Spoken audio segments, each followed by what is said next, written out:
Hello everyone, welcome to my YouTube channel Nagaon innovative Bajaj.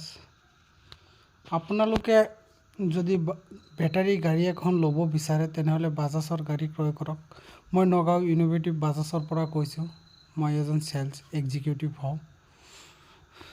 আপোনালোকে যদি ভাবে বাজাজৰ গাড়ী ল'ম বা বেটাৰী গাড়ী ল'ম তেনেহ'লে সোনকালে যোগাযোগ কৰক। স্ক্ৰীনত নাম্বাৰটো দি ৰাখিছোঁ, আপোনালোকৰ সহায়ৰ বাবে আছোঁ। গাড়ীৰ বিষয়ে যিকোনো কথা জানিবলৈ মোৰ নম্বৰত যোগাযোগ কৰক।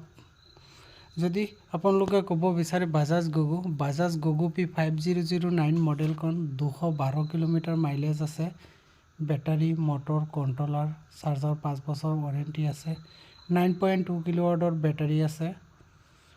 আপোনালোকে ইয়াৰ বাহিৰেও যদি জানিব খোজে সম্পূৰ্ণ মেটেল বডি হয়, গাড়ীখন ৱাটাৰপ্ৰুফ হয়। আপুনি পানী দি ৱাছ কৰিলেও কোনো প্ৰব্লেম নহয়, শ্বৰ্ট নহয়, পুনৰ ঠিক থাকিব। ইয়াৰ মাইলেজ কোম্পানী মতে 212 কিলোমিটাৰ, কিন্তু আপুনি প্ৰেক্টিকেলি 170-80 কিলোমিটাৰ পাই যাব।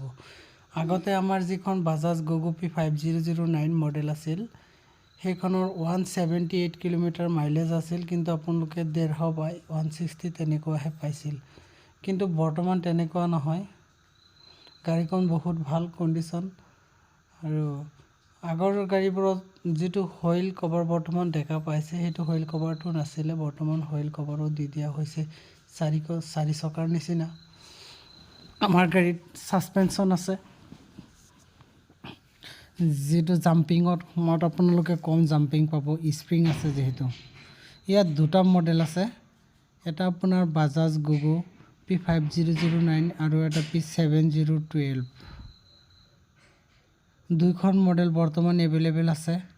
যিটো P7012 সেইটো আপোনালোকে 251 কিলোমিটাৰ মাইলেজ কোম্পানী মতে দিয়া হৈছে, আপোনালোকে 200+ আৰামত পাই যাব। আমাৰ গাড়ীখন দেখিবলৈ বহুত ধুনীয়া, আৰু যেনেকুৱা ধুনীয়া চেলটো বহুত ধুনীয়া হয়। আপোনালোকে পলম নকৰিব, সোনকালে আহক নগাঁও ইনোভেটিভ বাজাজলৈ। যদি চিনি নাপায় মোৰ নম্বৰত যোগাযোগ কৰিব, আৰু ডিলাৰৰ এড্ৰেছটো মই ভালকৈ দি দিম, আপোনালোকে আহিব পাৰিব, কোনো অসুবিধা নাই। আৰু আমাৰ গাড়ীখন এদিনত ডেলিভাৰী পাব। অতি কম ডকুমেণ্টছত আমি ফাইনেন্স কৰাই দি দিওঁ, আৰু মিনিমাম এটা ডাউন পে'মেণ্ট, একেবাৰে কম ডাউন পে'মেণ্টত আপোনালোকে গাড়ীখন ওলাই লৈ যাব পাৰিব।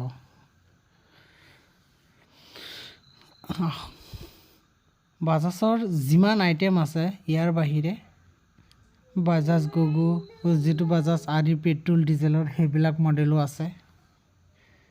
আকৌ কৈ দিছোঁ, আমাৰ এড্ৰেছটো নগাঁও ইনোভেটিভ SBIৰ তলৰ মহলাত নিদান হস্পিটেলৰ ওচৰত।